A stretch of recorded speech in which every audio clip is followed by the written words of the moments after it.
الحمد للہ وکفا والصلاة والسلام علی عباده الذین اصطفى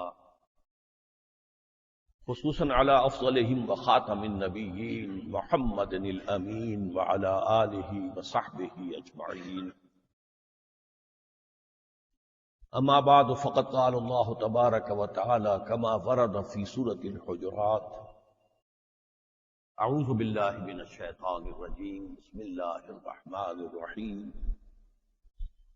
قالت الاعراب آمنا قل لم تؤمنوا ولكن قولوا اسلمنا ولما يدخل الايمان في قلوبكم وان تطيعوا الله ورسوله لا يلدكم من اعمالكم شيئا ان الله غفور رحيم. انما المؤمنون الذين آمنوا بالله ورسوله ثم لم يرتابوا وجاهدوا بأموالهم وأنفسهم في سبيل الله أولئك هم الصادقون.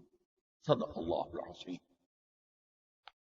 رب اشرح لي صدري ويسر لي أمري واحلل عقدة من لساني يفقهوا قولي. اللهم ربنا الہمنا رشدنا واعصمنا من شرور انفسنا. اللهم ارنا الحق حقا وارزقنا اتباعه وارنا الباطل باطلا وارزقنا اجتنابه. اللهم اجعلنا من عبادك المؤمنين. اللهم وفقنا ان نجاهد في سبيلك باموالنا وانفسنا. آمین یا رب العالمین. آپ کے علم میں ہوگا کہ مجھے آج گفتگو کرنی ہے اسلام اور ایمان کے فرق کے موضوع پر. تمہیدی طور پر یہ جان لیجئے کہ قرآن مجید کی بنیادی اصطلاحات میں تین جوڑے ایسے ہیں کہ جو ہم معنی بھی ہیں، مترادف کے طور پر بھی استعمال ہوتے ہیں، لیکن یہ کہ ان کے معنی میں علیحدہ ایک جداگانہ جو ہے وہ معاملہ پہلو بھی موجود ہے، فرق بھی. ایک جوڑا یہی ہے اسلام اور ایمان.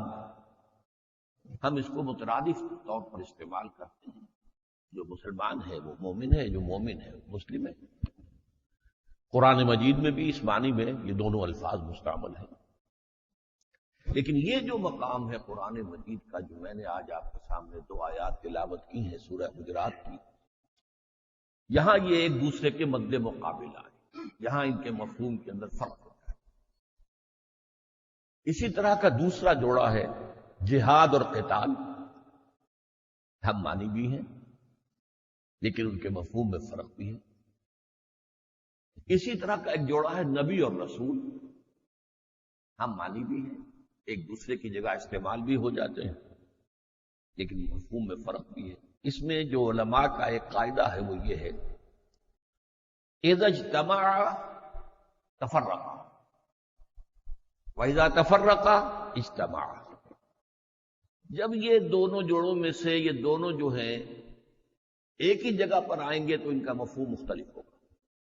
تفرقہ متفرق ہو جائیں گے، علیحدہ ہو جائیں گے. علیحدہ علیحدہ انڈیویجولی اگر کوئی لفظ استعمال ہو رہا ہے تو اس میں دونوں مفہوم موجود ہیں، مراد لیے جا سکتے. بہرحال اسلام جہاد اور قتال پر تو انشاءاللہ اگلے مہینے گفتگو ہوگی کہ ان میں کیا فرق ہے.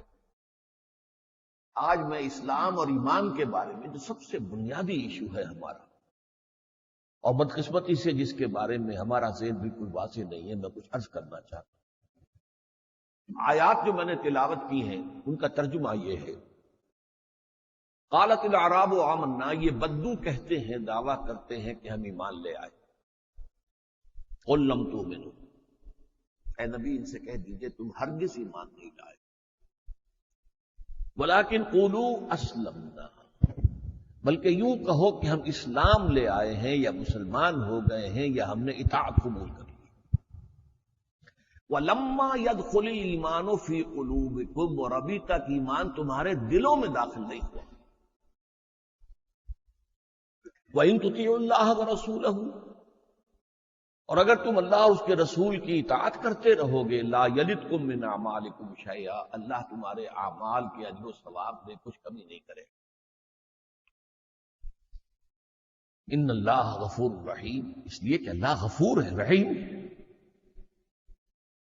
اب اگر تم جاننا چاہتے ہو کہ ایمان کیا ہے، مومن کون ہوتے ہیں، تو اب ڈیفینیشن آ رہی ہے مومن کی، انما المؤمنون الذین آمنوا باللہ ورسولہ ثم لم یرتابوا۔ مومن تو صرف وہ ہیں جو ایمان لائیں اللہ پر، اس کے رسول پر، پھر شک میں ہرگز نہ پڑے۔ وجاہدوا باموالہم وانفسہم فی سبیل اللہ، اور جہاد کریں اپنی جانوں اور مالوں کے ساتھ اللہ کی راہ میں۔ اولئک ھم الصادقون، صرف یہ لوگ سچے ہیں۔ اب آپ نے دیکھا یہ مقام وہ ہے کہ جہاں کچھ لوگوں کے ایمان کی تو انتہائی تاکیدی نفی کی جا رہی ہے، لم تؤمنوا۔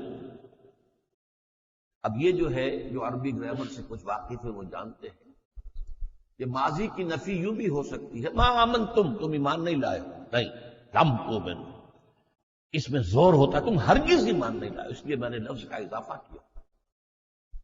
پھر اس پر بھی مزید اضافہ، لما يدخل الایمان فی قلوبکم، ابھی ایمان تمہارے دلوں میں داخل نہیں ہوا۔ البتہ اسلام تمہارا قبول ہے، ولکن قولوا اسلمنا، اور چونکہ اب یہاں کہا جا رہا ایمان تو ہے ہی نہیں، اسلام ہے، تو یہ اسلام قبول ہوگا یا نہیں؟ فرمایا کہ اگر تم اللہ اور اس کے رسول کی اطاعت کرتے رہو گے تو اللہ تمہارے اعمال کے اجر و ثواب میں کوئی کمی نہیں کرے گا۔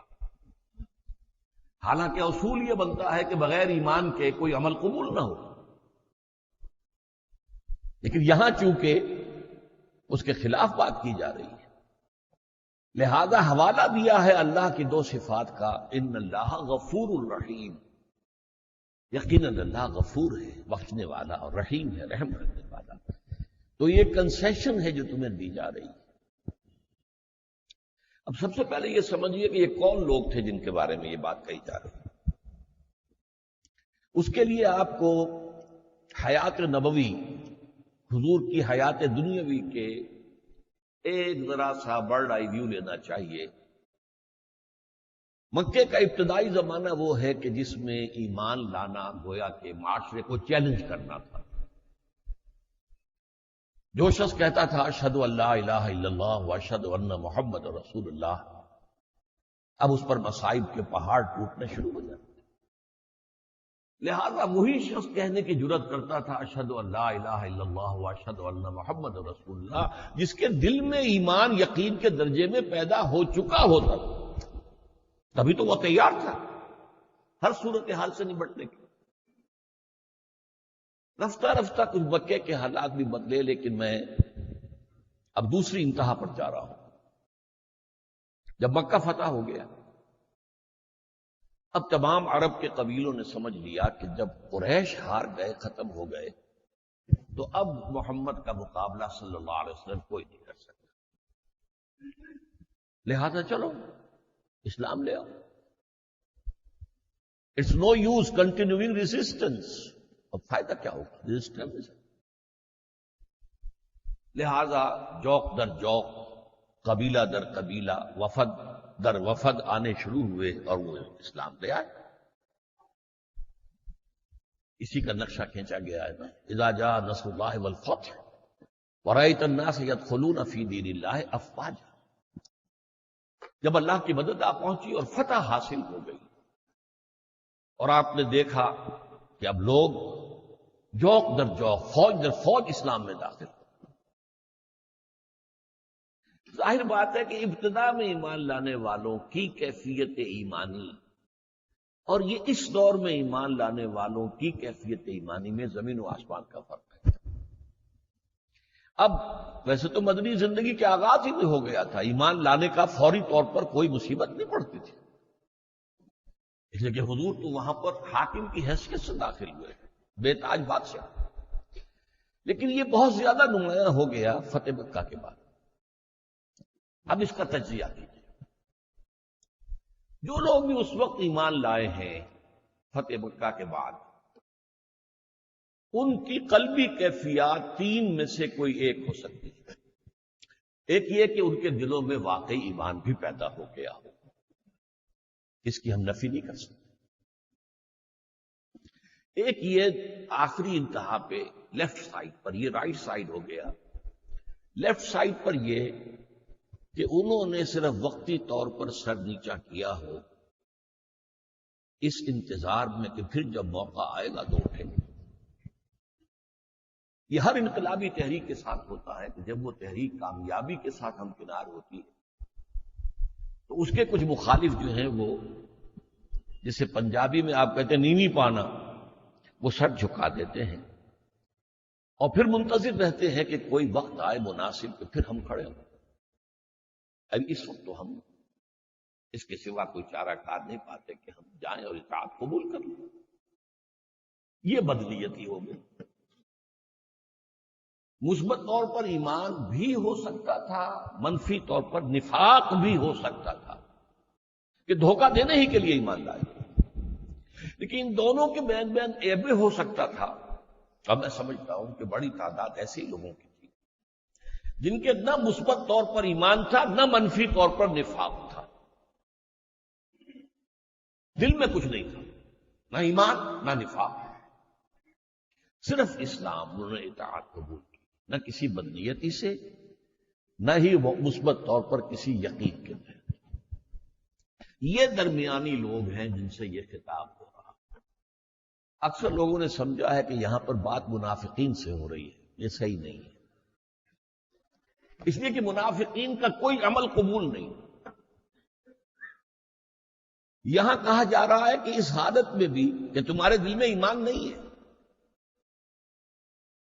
اگر تم اطاعت کرتے رہو گے اللہ اور اس کے رسول کی تو اللہ تمہارے اعمال کو قبول کر لے گا، اس کے اندر کوئی کمی نہیں کرے گا، کیونکہ نفاق نہیں ہے اگرچہ ایمان بھی نہیں۔ اس حالت میں اللہ تعالیٰ تمہارے اعمال کو قبول کر لے گا، اور اس سورہ مبارکہ کی آخری آیات کے اندر بات واضح کی ہے، اگر یہ اطاعت کرتے رہو گے تو ایمان پیدا ہو جائے گا، نیک نیتی سے اگر اطاعت کرتے رہو گے تو ایمان بھی پیدا ہو جائے گا۔ لیکن اس وقت کی جو صورتحال ہے اس کے بارے میں فرمایا کہ وَإِن تُطِيعُوا اللَّهَ وَرَسُولَهُ لَا يَلِتْكُم مِّنْ أَعْمَالِكُمْ شَيْئًا۔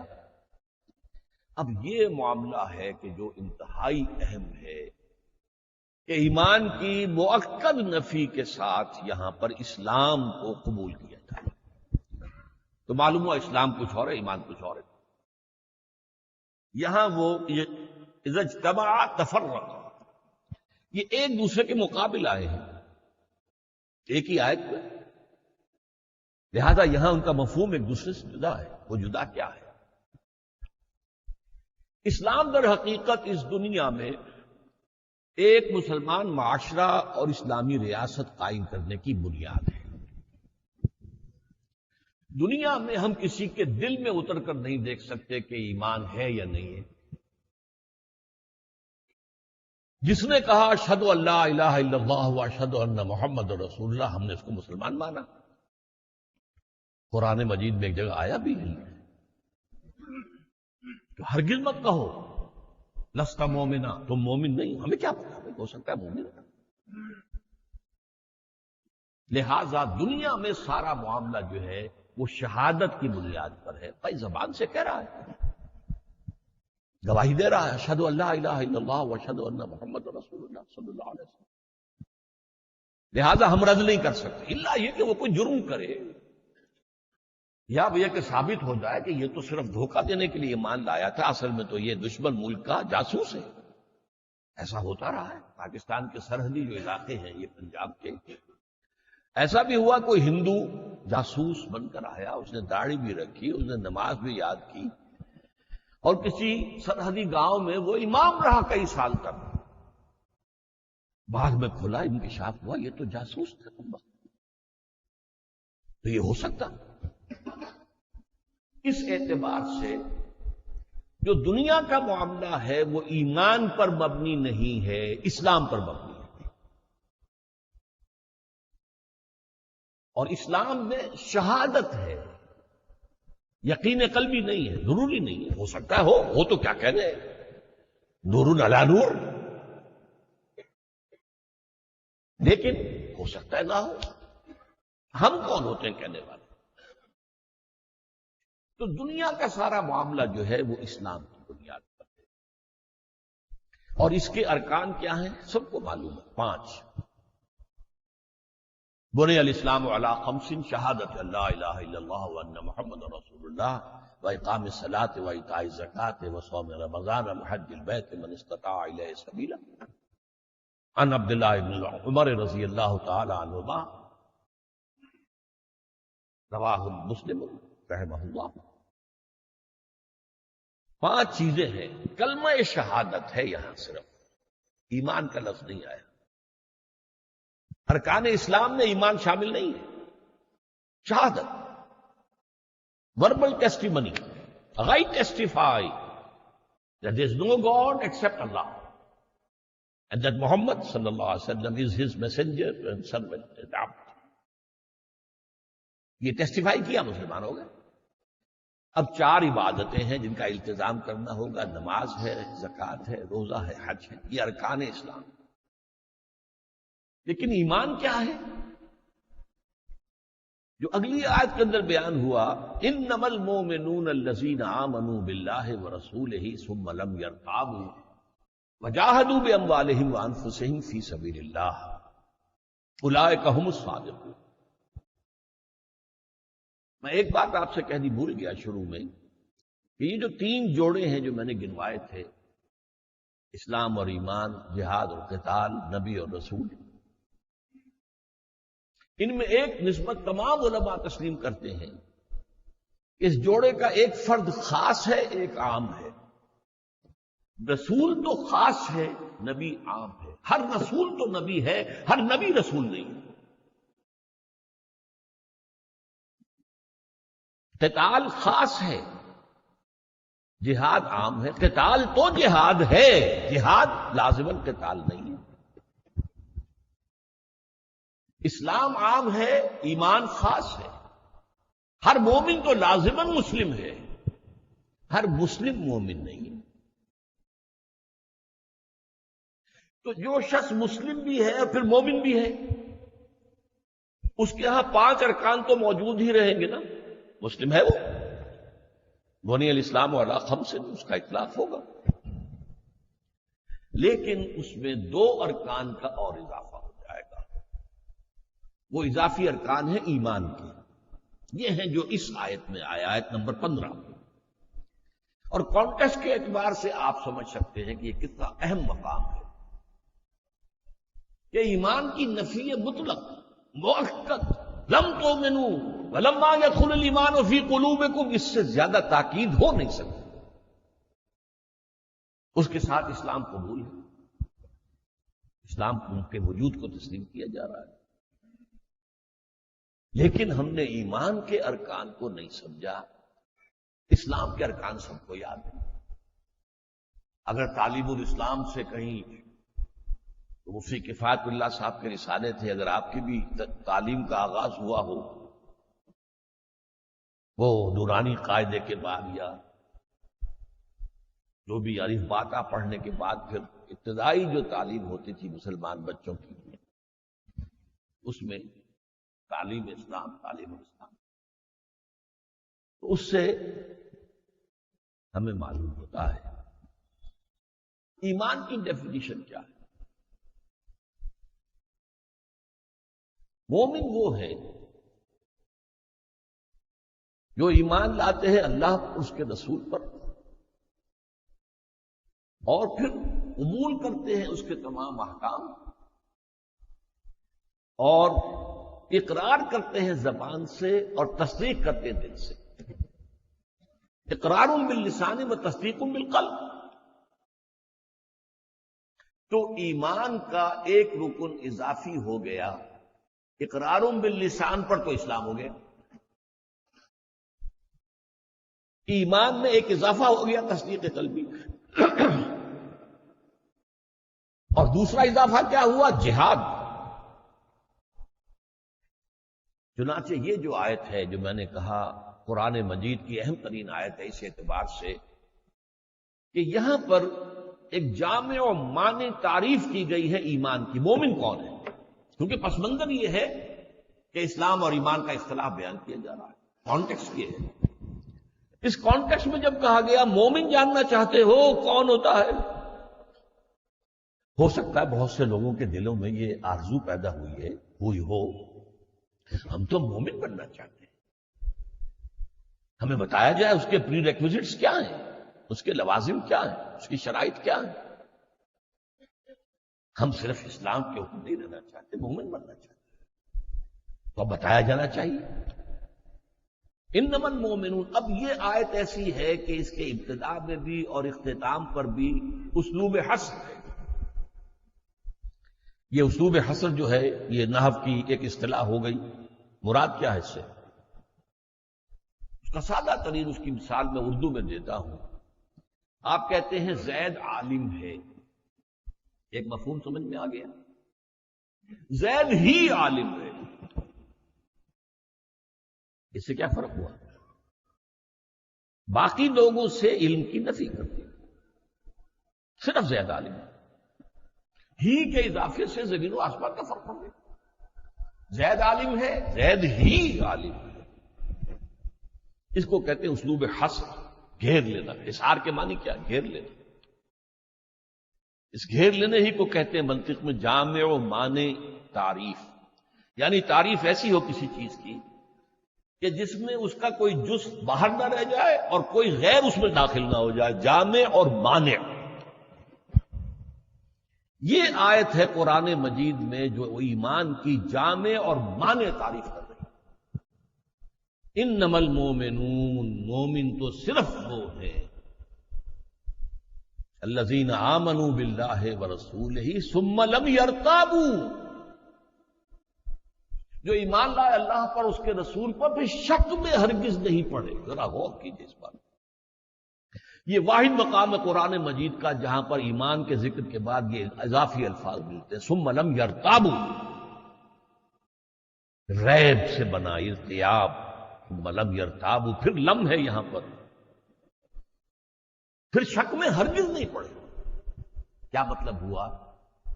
ان امور پر یقین قائم ہو گیا۔ ایمان کن کن چیزوں پر ہے؟ اللہ کی ذات اور صفات پر ہے، اور فرشتوں پر ہے، نبیوں اور رسولوں پر ہے، کتابوں پر ہے، بعث بعد الموت پر ہے،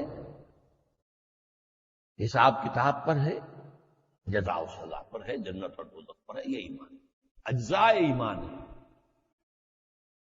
یہ اجزاء ایمان ہے۔ ارکان ایمان میں پہلی چیز ہے یقین، دل کے اندر پیدا ہو۔ میں اس کے فرق کو واضح کیا کرتا ہوں انگریزی کے دو الفاظ سے۔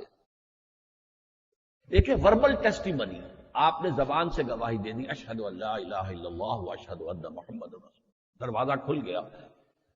یہ شاہدرہ ہے جس سے آپ شاہدرہ کہتے ہیں، بڑا دروازہ، درا۔ یہ شاہدرے دو ہیں، ایک لاہور کے دریائے راوی کے پار ہے۔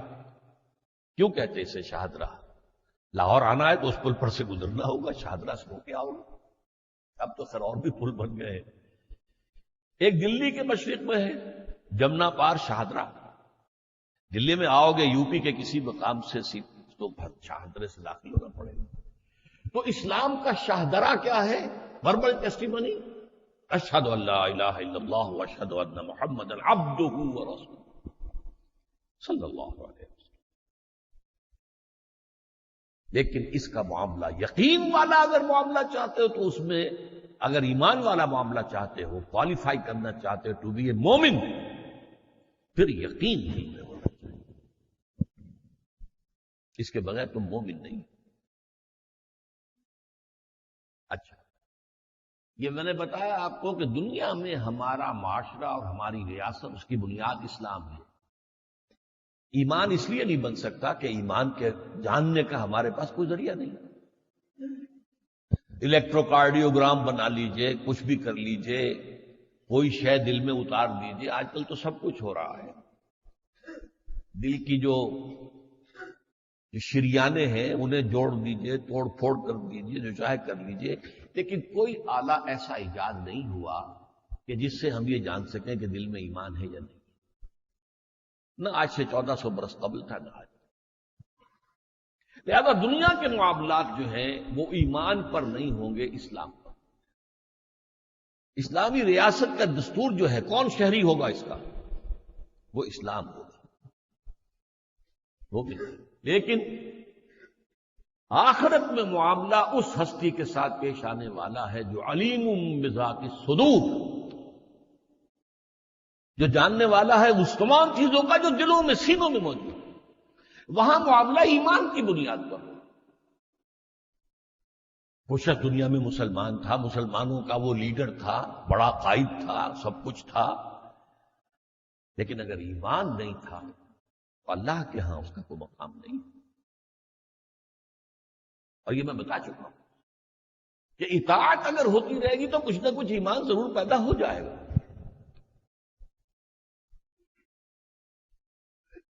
اس لیے کہ ایمان پہلے آیا اور اسلام بعد میں. یہ تو ہوا ہے مکے کے شروع میں. یقین پہلے پیدا ہوا، تب انہوں نے کہا اشہد ان لا الہ الا اللہ واشہد ان محمد رسول اللہ.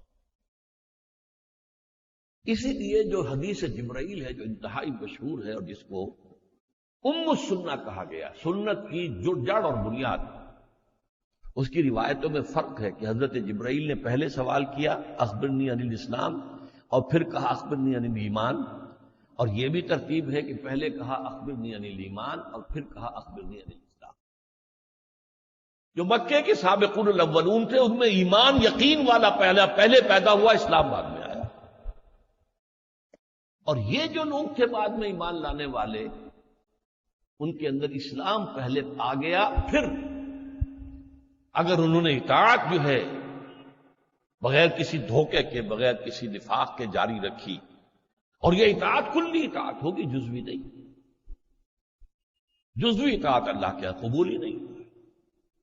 افتؤمنون ببعض الکتاب وتکفرون ببعض فما جزاء من يفعل ذلك منكم الا خزي في الحياة الدنيا ويوم القيامة يردون الى اشد العذاب. تو کیا تم ہماری کتاب اور شریعت کے ایک حصے کو مانتے اور ایک کو نہیں مانتے؟ تو جو کوئی بھی تم میں سے یہ حرکت کرے گا اس کی سزا اس کے سوا کچھ نہیں کہ دنیا میں ذلیل و خوار کر دیے جائیں اور آخرت میں سب سے شدید ترین عذاب میں جھونک دیے جائیں. وَمَا اللَّهُ بِغَافِلٍ عَمَّا تَعْمَلُونَ. اور اللہ کو غافل اور بے خبر نہیں ہے تم کر رہے. اپنی داڑھیوں کی لمبائی سے اور اپنے حجوں کی تعداد سے تم اللہ کو دھوکہ نہیں دے سکتے. اسے معلوم ہے تم سودی کاروبار کرتے، تمہارا کھانا حرام کا ہے. لیکن یہ اگر اطاعت کلی ہے تو ایمان پیدا ہو گیا. البتہ یہاں اسلام پہلے آیا اور اس پر اطاعت ہوئی اور اطاعت کے نتیجے میں ایمان پیدا ہو گیا. اب اگر پیدا ہو گیا ہے تو اس کا ایک طریقہ کیا ہوگا؟ اتر جائے گا دل میں. اسی لیے اسی سورہ حجرات میں ایک آیت وہ بھی آئی ہے صحابہ کرام کے بارے میں، وَلَٰكِنَّ اللَّهَ حَبَّبَ إِلَيْكُمُ الْإِيمَانَ وَزَيَّنَهُ فِي قُلُوبِكُمْ. اے نبی کے صحابیوں، اللہ نے تو تمہارے لیے ایمان کو محبوب کر دیا ہے اور اسے تمہارے دلوں کے اندر کھبا دیا ہے. یہ ہے دلوں میں کھبا دیا ہے. انگریزی میں کہیں گے وربل ٹیسٹیمنی اور ایک پرسنل کنوکشن، ذاتی یقین. انما المؤمنون الذین آمنوا باللہ ورسولہ. اسلوب حصر، مومن تو صرف وہ ہیں جو ایمان لائے اللہ پر، اس کے رسول پر. ثم لم یرتابوا، پھر انہوں نے ہرگز شک نہیں کیا. اور اس کا ایک دوسرا رکن کیا ہے؟ وہ عمل سے متعلق ہے. جیسے اسلام کا پہلا رکن ایمان کی وربل اٹیسٹیشن ہے، شہادت اللہ کے اللہ کے رسول، اور بقیہ 4 اعمال ہیں، نماز، روزہ، زکوٰۃ، حج. یہاں پر بھی ایمان کا رکن اول یقین قلبی اور رکن ثانی عمل میں جہاد فی سبیل اللہ، وجاہدوا باموالہم وانفسہم فی سبیل اللہ. اور جہاد کیا انہوں نے اپنے مالوں اور جانوں کے ساتھ اللہ کی راہ. اور اس پر پھر حصر پر ختم ہو رہی ہے آیت یعنی جیسے ہم کہتے ہیں نا بریکٹ شروع اور بریکٹ بند، بریکٹ کے اندر اب ساری اقدار آ گئی ہیں، تو بریکٹ شروع بھی ہوئی ہے حسر سے، انما المومنون، مومن تو صرف وہ ہے، اور بریکٹ بند ہو رہی ہے پھر اسلوب حسر سے، اولئک هم الصادقون، صرف یہ لوگ سچے ہیں۔ کس چیز میں سچے ہیں؟ سچا ہونا ایک بڑا وسیع مفہوم کا حامل لفظ ہے۔ آپ فارسی میں کہتے ہیں راست گو، راست باز، راست رو، سیدھی راہ پہ چلنے والا، صحیح سچا عمل کرنے والا، صحیح بات سچی بات کہنے والا۔ صداقت صرف زبان سے نہیں ہے، صداقت پورے وجود سے ہوتی ہے۔ اسی لیے نبوت کے بعد سب سے اونچا مرتبہ کیا ہے؟ صدیق۔ صدق اس کی پوری شخصیت کے اندر رچ بس جاتا ہے۔ نبوت کے بعد صدیق، پھر شہداء، پھر صالحین۔ فاولئک مع الذین انعم اللہ علیہم من النبیین والصدیقین والشہداء والصالحین وحسن اولئک رفیقا۔ جہاد دوسرا رکن ہے۔ جہاد ہے تو ایمان ہے، اور جہاد نہیں ہے تو ایمان نہیں ہے۔ میں بہت کیٹیگوریکل باتیں کر رہا ہوں، ورنہ بات سمجھ میں نہیں آئے گی۔ اب دیکھیے اس وقت کے حالات کا جائزہ لیجیے۔ مسلمان 1.25 ارب 1.5 ارب کے درمیان ہے، 125 کروڑ یا 150 کروڑ کے درمیان مسلمان تو ہے، کیا مومن بھی ہیں؟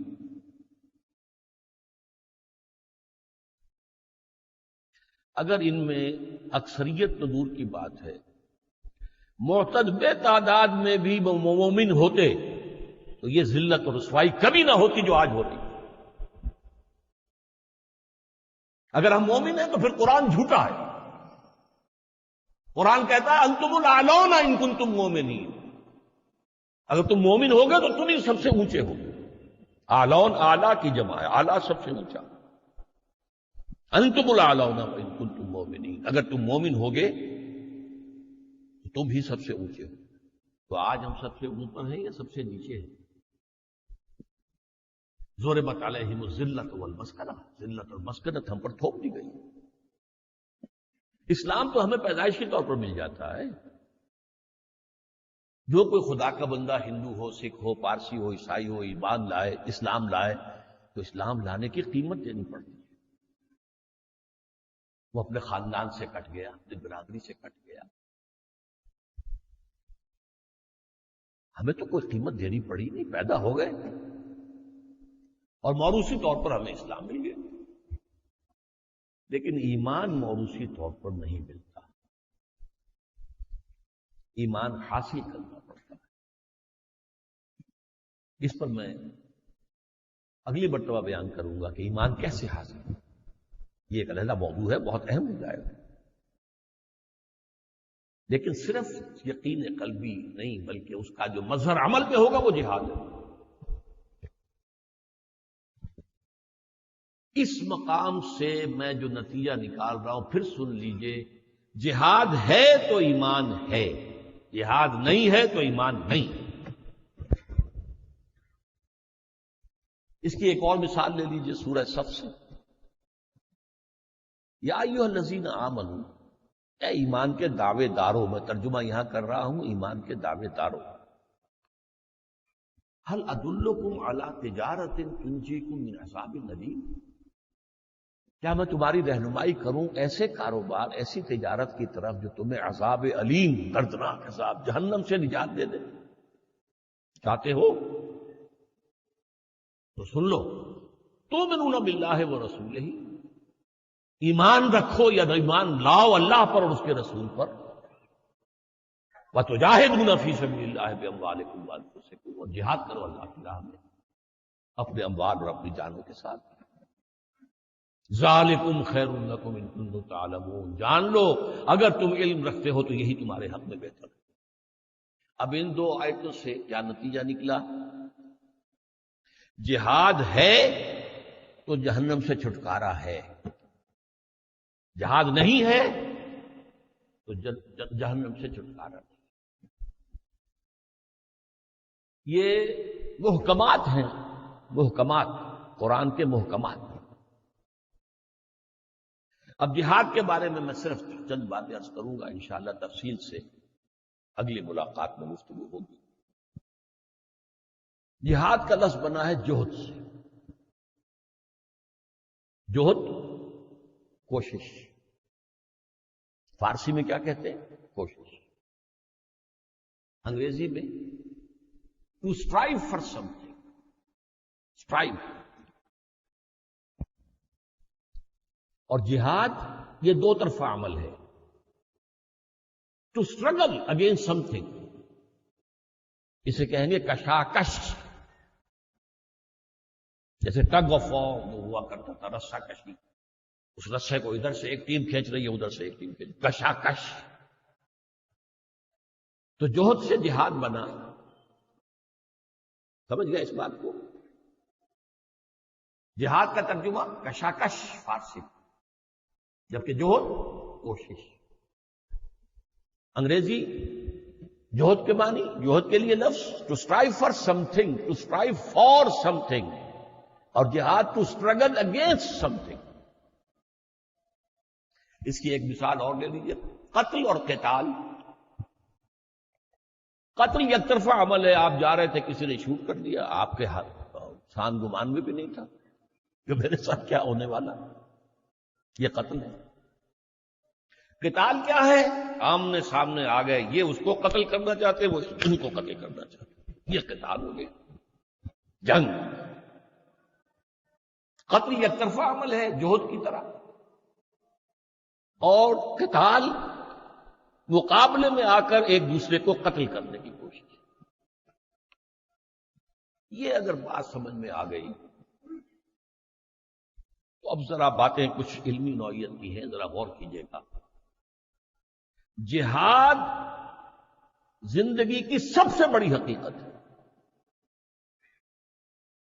ہر لیونگ بینگ جو ہے، لیونگ بینگ، وہ جہاد کر رہا ہے۔ جہاد کاہے کے لیے؟ رزق کے حصول میں مقابلہ چل رہا ہے، جس کو کہتے ہیں انگریزی میں اسٹرگل فار ایگزسٹنس۔ وجود کے لیے کوشش ضروری ہے، اور کوشش میں مقابلہ ہوتا ہے۔ فلاں ایک جو ہے اسامی خالی ہے، آپ بھی چاہتے ہیں، کوئی اور بھی چاہتا ہے، وہ بھی کوئی سفارش لا رہا ہے، آپ اس سے بڑی سفارش لائیں گے، یہ جہاد ہو رہا ہے نا۔ اس کا نام ہے اسٹرگل فار ایگزسٹنس۔ اسٹرگل میں نے کہا تھا، انگریزی میں جہاد اسٹرگل۔ تو اسٹرگل فار ایگزسٹنس، یہ ہر لیونگ کریچر جو ہے اس کے لیے ایک لائف کا ایک فینومینن ہے۔ اب انسانی سطح پر آئیے، ایک جہاد وہ ہے جو تمام انسان کریں گے، اپنے حقوق کو حاصل کرنے کے لیے جہاد۔ کسی نے آپ کو آ کے غلام بنا لیا ہے، اس سے آزادی حاصل کرنے کے لیے جہاد کرنا پڑے گا۔ آپ اس کے خلاف جد و جہد کریں گے، اس سے ٹکرائیں گے، تبھی تو وہ آپ کو آزاد ہونے دے گا۔ اس کو کیا کہتے ہیں؟ جہاد حریت۔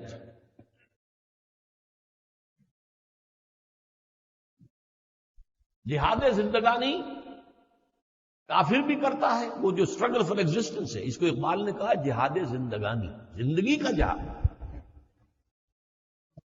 جہاد زندگانی میں ہے یہ مردوں کی شمشیریں۔ تو جہاد زندگانی ایک غیر مسلم بھی کر رہا ہے اور مسلمان بھی کر رہا ہے۔ فرق کیا ہوگا؟ مسلمان شریعت کے تابع رہ کر وہ جہاد کرے گا، حرام ذریعے سے نہیں کمائے گا، حلال سے کمائے گا، جبکہ غیر مسلم کے لیے کوئی قید نہیں ہے۔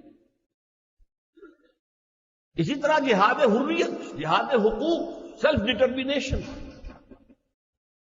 خود اختیاری حاصل کرنا، اس کی جد و جہد وہ غیر مسلم بھی کریں گے، مسلمان بھی کریں گے۔ جو یورپین کولونیلزم ہم پر مسلط تھا پورے ایشیا پر، اسے نجات حاصل کرنے کے لیے ہندوؤں نے بھی جہاد کیا، جہاد حریت، جہاد آزادی، مسلمانوں نے بھی کیا، عیسائیوں نے بھی کیا۔ افریقی ممالک کے اندر بہت سے جو عیسائی تھے انہوں نے جہاد کیا، کہیں قتال کی نوبت بھی آ گئی۔ الجزائر والوں نے کتنی جنگ کی ہے، کتنی جانیں دی ہیں، تب جا کر جو ہے فرانسیسی ان کو چھوڑنے پر آمادہ ہوئے، آزادی حاصل ہوئی۔ یہ ہے جہاد حریت۔ غیر مسلم بھی کرے گا، مسلم بھی کرے گا، لیکن مسلم اللہ کی شریعت کے حدود کے اندر کرے گا۔ یہ فرق ہوتا جائے گا۔ جب اللہ کے حدود کے اندر وہ جہاد زندگانی کر رہا ہے تو اس کی زندگی عبادت بن جاتی ہے، اور جب وہ اللہ کی حدود کے اندر شریعت کے دائرے کے اندر جہاد حریت کر رہا ہے تو بھی وہ عبادت ہے۔ تیسرے لیول پر ہے نظریاتی جہاد۔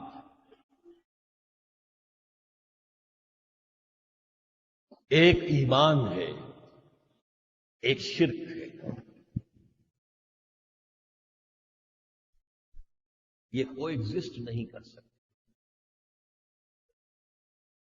ایمان اور شرک میں تو تصادم ہوگا۔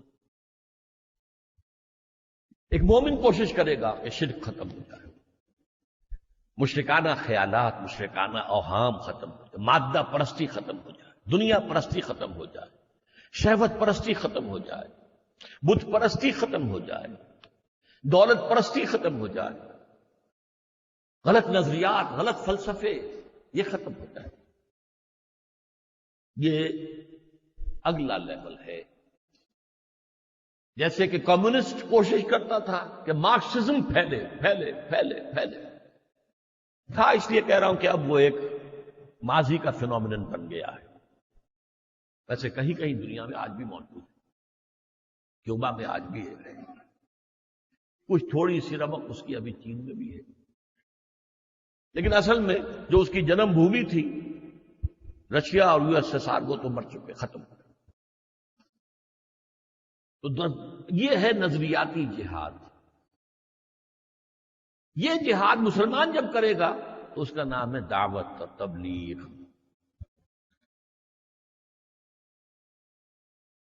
لیکن اس سے پہلے اللہ کا بندہ بننے کے لیے جو جہاد کرنا پڑے گا وہ نفس کے خلاف کرنا پڑے گا۔ ان النفس لامارۃ بالسوء، نفس تو کہتا ہے لو جی لو، رشوت لو، کاہے کو تم خام خواہ ہاتھ روک رہے ہو، ابھی بڑا بچوں کی فیسیں دینی ہے، فلاں یہ کرنا، اس وقت تو نہیں ہے کچھ، لو۔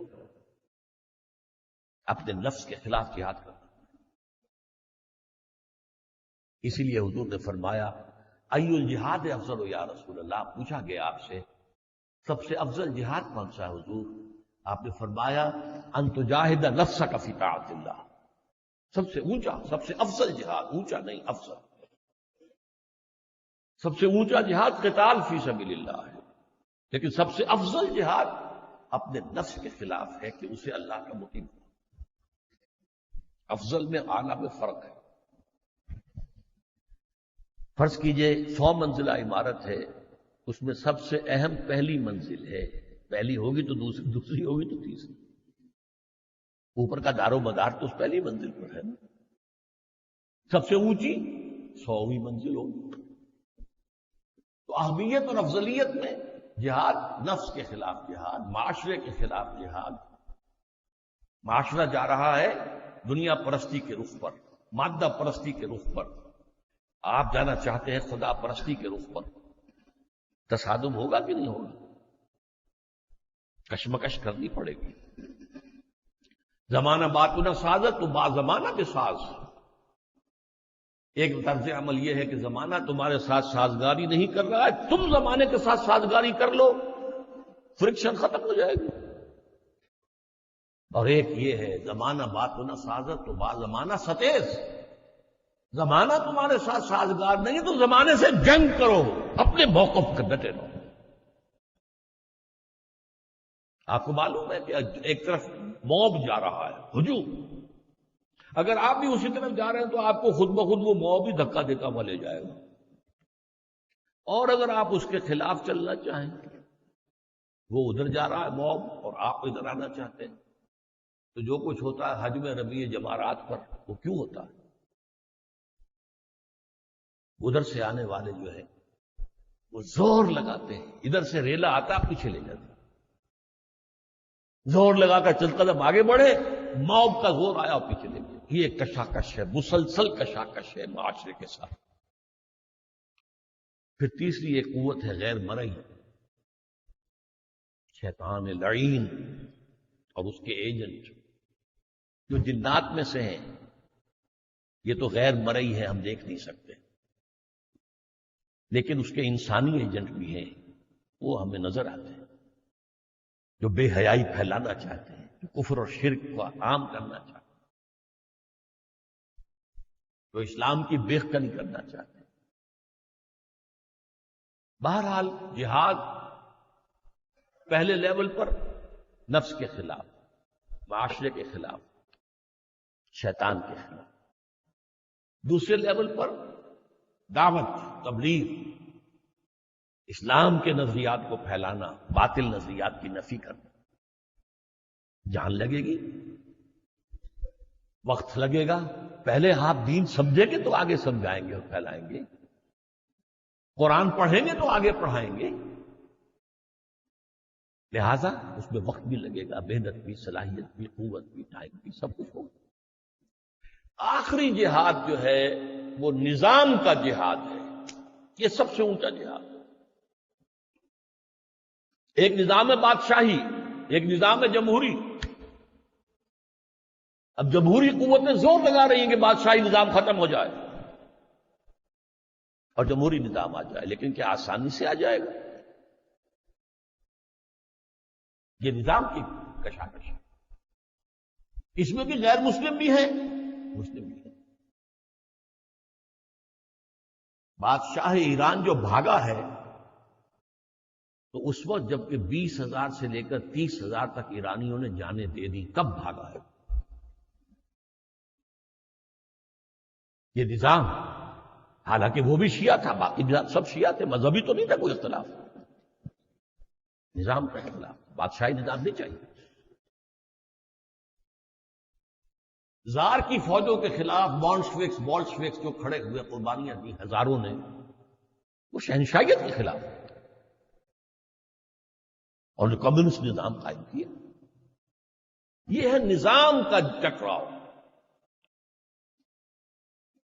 کمیونزم کا نظام بخلاف سرمایہ داری، جمہوریت کا نظام بخلاف بادشاہی اور شہنشاہیت، اسلام کا نظام بخلاف کفر، طاغوت۔ یہ قائم کرنے کی جدوجہد، یہ جہاد کی سب سے اونچی منزل ہے، اس لیے کہ اس میں جان دینے کا مرحلہ بھی آتا ہے۔ نفس جہاد میں آپ کا جان تو نہیں جائے گی نا، معاشرے سے جہاد میں بھی بس یہ ہے کہ آپ نکو بن جائیں گے، آپ کو دقیانوسی کہا جائے گا، دوسرے لوگ روشن خیال اپنے آپ کو کہیں گے، بس یہی ہوگا۔ شیطان سے بھی جنگ میں جان نہیں جاتی، دعوت و تبلیغ میں بھی جان جانے کا اندیشہ نہیں ہے۔ نظام بدلنے میں جانیں دینی پڑیں گی تب نظام بدلے۔ اسلام کا نظام آیا اور شرک کا نظام ختم ہوا، صحابہ کرام نے سینکڑوں کی تعداد میں جانیں دی ہیں، تب ہوا۔ یہ جہاد کی، قتال فی سبیل اللہ جہاد کی بلند ترین منزل ہے۔ اب یہاں جہاد قتال میں بدل گیا۔ قتال تو جہاد ہے، جہاد ہی پر تو ہے، سب سے پہلی منزل تو نفس کے خلاف جہاد تھا کہ نہیں؟ تو یہ جو ہے قتال فی سبیل اللہ اس کے بعد آئے، سب سے اونچی منزل جہاد کی قتال فی سبیل اللہ۔ یہی وجہ ہے سورہ صف میں دیکھیے جہاد اور قتال فی سبیل اللہ کے موضوع پر قرآن مجید کی جامع ترین سورت سورہ صف ہے۔ اس کی 2 آیتیں میں آپ کو سنا چکا ہوں۔ یا ایھا الذین آمنوا هل ادلکم علی تجارۃ تنجیکم من عذاب علیم تؤمنون باللہ ورسولہ وتجاہدون فی سبیل اللہ باموالکم وانفسکم. یہ جہاد فی سبیل اللہ آیت نمبر 4 میں آیا ہے ان اللہ یحب الذین یقاتلون فی سبیلہ کأنہم بنیان مرصوص. اللہ کے محبوب تو اس کے وہ بندے ہیں جو اس کی راہ میں جنگ کرتے ہیں، قتال کرتے ہیں، اس طریقے سے صفیں باندھ کر گویا کہ سیسا پلائی ہوئی دیوار ہے، جسے آج آپ کہیں گے ری انفورس کانکریٹ. پچھلے زمانے میں دیوار میں سیسا پلایا جاتا تھا تاکہ اینٹوں میں کے درمیان جو درزے ہیں اس میں سیسا آ جائے، دیوار مضبوط رہے. یہ ہے جہاد کی آخری منزل جو محبوبیت خداوندی کا مقام ہے. ان اللہ یحب الذین یقاتلون فی سبیلہ صفا کأنہم بنیان مرصوص. اللہ کو محبوب تو ہے اپنے وہ بندے جو قتال کرتے ہیں اس کے راستے میں ایسے صفیں باندھ کر کے جیسے سیسا پلائی ہوئی دیوار ہے، ان میں کو رکھنا ڈالنا ممکن نہیں. اب اس جہاد کی جو آخری منزل ہے نظام کو بدلنے کی جو اس کے کیا تقاضے ہیں، اس کے کیا لوازم ہیں، وہ انشاءاللہ اگلی ملاقات میں گفتگو. آج کی ملاقات کا حاصل اگر یہ بات آپ کے ذہن میں بیٹھ گئی اور اگر اس کے اعتبار سے آپ نے اپنے دل میں جھانکا، اسلام اور ہے، ایمان اور ہے، میرے قلب میں ایمان ہے کہ نہیں، یہ میں آپ کے بارے میں نہیں کہہ سکتا، آپ میرے بارے میں نہیں کہہ سکتا، لیکن ہر شخص جو ہے وہ کتنے پانی میں ہے اسے خود معلوم. بل الانسان علی نفسہ بصیرہ. ہر انسان اپنی کیفیت پر پورا بصیرت رکھتا ہے کہ میں کہاں کھڑا ہوں، کتنے پانی میں. اسلام تو کلمہ شہادت کی بنیاد پر ہمیں حاصل ہو گیا، وراثت نہیں مل گیا. کوئی اگر آج داخل ہوتا ہے وہ بھی شاہدرے میں داخل ہو سکتا ہے اسلام کے. اور اس اسلام کی اتنی اہمیت ہے قانونی اور دستوری اعتبار سے کہ ایک عجیب واقعہ پیش آیا. حضرت اسامہ حضور کو بہت عزیز تھے، بہت پیارے تھے، اس لیے کہ حضرت زید جو ان کے والد تھے انہیں حضور نے منہ بولا بیٹا بنائے رکھا تھا. وہ تو جب سورہ احزاب کی آیات نازل ہوئی تو زید بن محمد سے زید بن حارثہ رہ گئے دوبارہ صلی اللہ علیہ وسلم ورضی اللہ عنہ. ان کا یہ واقعہ پیش آیا کہ ایک جنگ میں ایک مشرک سے، کافر سے ان کی دو بدو مقابلہ ہوا. جب وہ کافر زیر ہو گیا بالکل اور اس کی بس ہو گئی جسے ہم کہتے ہیں، تو اس نے کہہ دیا اشہد ان لا الہ الا اللہ واشہد ان محمد رسول اللہ. حضرت اسامہ نے گمان کیا کہ یہ صرف دھوکہ دینے کے لیے، جان بچانے کے لیے اس میں کہہ رہا ہے. تلوار نہیں روکی، گردن اڑا دی. دل میں کچھ رہا کہ یہ میں نے ٹھیک کیا یا نہیں کیا. خود جا کر حضور سے کہا ہے یا کسی اور نے اطلاع پہنچائی اور حضور نے طلب فرمایا. اسامہ یہ کیا کیا؟ کلمہ شہادت کے ہوتے ہوئے تمہاری تلوار چل گئی. جب یہ کلمہ شہادت تمہارے خلاف استغاثہ لے کر آئے گا قیامت کے دن تو کیا کرو گے؟ حضرت اسامہ نے عرض کیا کہ حضور اس نے جان بچانے کے لیے. آپ نے فرمایا اللہ شقق کو قلبہ، اس کا دل چیر کے دیکھ لیتے بھائی. تو اسلام بھی اتنی بڑی شے ہے، اس کو معمولی نہ سمجھیے جو اللہ نے ہمیں دے دی ہے. ہمارا معاشرہ اسی کی بنیاد پر قائم ہے. ہم ایک دوسرے کو مسلمان سمجھ کر ایک دوسرے سے معاملہ کرتے ہیں. آپ اپنی بیٹی کا نکاح جو ہے کسی مسلمان ہی سے کر سکتے ہیں. ہمارے ہاں کم سے کم یہ کہ اور کچھ نہیں ہے، جمہوری ملک ہے، کچھ اور ہے، سیکولر ہے، لیکن لکھ دیتے ہیں صدر جو ہے وہ لازماً مسلمان ہوگا یا لازماً عیسائی ہوگا. کیوں ہو جاتا؟ تو قانونی مسئلہ، یہ کون مسلم ہے کون نہیں ہے یہ قانونی مسئلہ. لیکن ایمان کا معاملہ اس دنیا سے کم ہے اگر اللہ تعالیٰ اسلام بھی دے دے.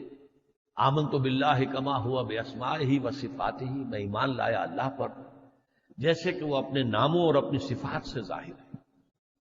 وقبلت جمیع احکامہ، اور میں نے قبول کر لیا اس کے تمام احکام.